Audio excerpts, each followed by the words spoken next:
Tunde Adepimbe, the Black Boltz album review. Let's chat about it. Hey friends, what's going on? John here from What's Spinning, here tonight to chat about this latest and debut solo record from Mr. Tunde Adepimbe, one of this generation's most interesting thinkers, music-wise, legendary frontman of TV on the radio, actor, producer, and more. He is someone that I have a great deal of respect for, and in my teens absolutely blew my mind with his vocal work and his ideas. And for a while now, he's been teasing solo music, dropping some pretty decent singles along the way, like Magnetic, and I'm here today to chat about his full-length debut. Speaking of Magnetic, we get it early on in the record, and I still do really love it as a single. I mean, just hearing this alone a few months ago, that alone excited me to hear this thing. It's got this wild, kinetic, sweaty energy to it. It's heady, it's overly caffeinated, and Tunde's performance on this track is one of his most frantic here. It's a track that just sounds like it's ready to pounce non-stop. That frantic energy just keeps building till we get to this really memorable hook. And let me tell you, it does a really good job of ushering in the sounds of this record. It's pretty thrilling. Not only that, but I also respect just how different this sounds compared to TV on the radio stuff, or at least where they were. I really love Ain't the Moon as well. It's just such a unique sounding cut. I love how big and beepy the synth work here is. It just sounds like it's coming at you from all angles. It's lopsided, it's obtuse, but it's all done in an interesting way. There's also these weird icy industrial blasts that pop in, and Tunde's performances continue to be charismatic and bring everything together. He sounds like a damn madman on this track, just putting this one together piece by piece by piece. It's exciting though. This is the kind of track that I'd love to hear more of from him. Really love Drop as well. Also have enjoyed this since it dropped as a single. There's a lot to really love here. I mean, the very interesting atmosphere on display. It's very spacey. It's very dainty. And Tunde's performance here is one of his more explosive and bluesy.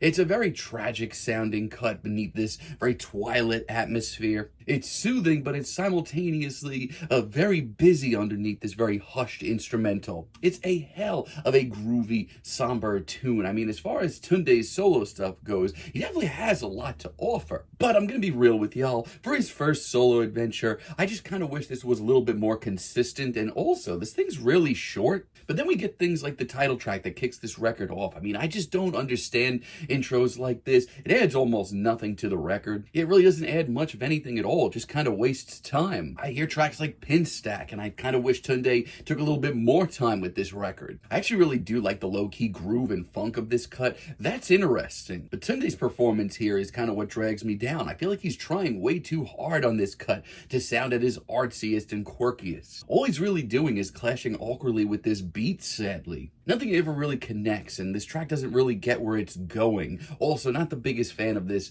track's sort of stop-and-go nature. We also have ILY, and like this track, I think it's the worst cut here. I'm sorry, this one just ain't it. Now, I don't exactly mind the very stripped-down, low-key, strummed riff that we get here, just how emotional this cut gets. But it misses the mark. While it sounds very sincere and very human from a distance, Tunde's performance doesn't really match that energy. He doesn't seem nearly as invested, and he's just so much better than this. While a noble track, I just feel like it's way too straightforward for my liking. Then we have The Most, which has lessened on me since this album dropped. It does have a lot of the same vibes of this record. I mean, it's artsy, it's left field, it's very TV on the radio. And honestly, I think it's the least effective single that Tunde dropped up to this record. I mean, yeah, you can argue that it's one of the more TV on the radio sounding cuts here, but if they put this out in 2025, I wouldn't be into it. It's just way too lackadaisical for me, and I need a little bit of a punch. I mean, personally, I expected a little bit more from Tunde's debut. He's been hyping this thing for a while, but the material that we do get here, however, it's not that bad. Really love God Knows. The low-key funk here is really tasteful, and Tunde sounds exhausted, but in the best way, in that bluesy sort of way. That bubbly, surreal, electronic atmosphere, it's just what the doctor ordered. It's just something new and fresh. And the way that Tunde navigates this cut here, I mean, by the end of it, he sounds downright hopeful. It's charming, it's full of life, and it's just weird enough to keep your brain ticking. We also have Blue. I mean, God, Tunde really brought the heat in the later tracks on this record. There's some serious late album, real left hooks. I mean, this one is so formless, so hard to place. I mean, this track just sounds like it's constantly shifting onto this very bubbly beat. But it's moments like this that I feel like Tunde puts out his best material here. He just sounds like a damn madman in a lab concocting this track, or a conductor navigating this very twisted instrumental. It's really memorable. Also, the sheer drama of this track. I wish we got more of that on this record. And somebody new, as far as I'm concerned, this is track of the record and the best single that Tunde put out. This is a swirling dance floor anthem ready to happen. Let me tell you, this is actually pretty far from the sounds of this record, but Tunde absolutely nails it.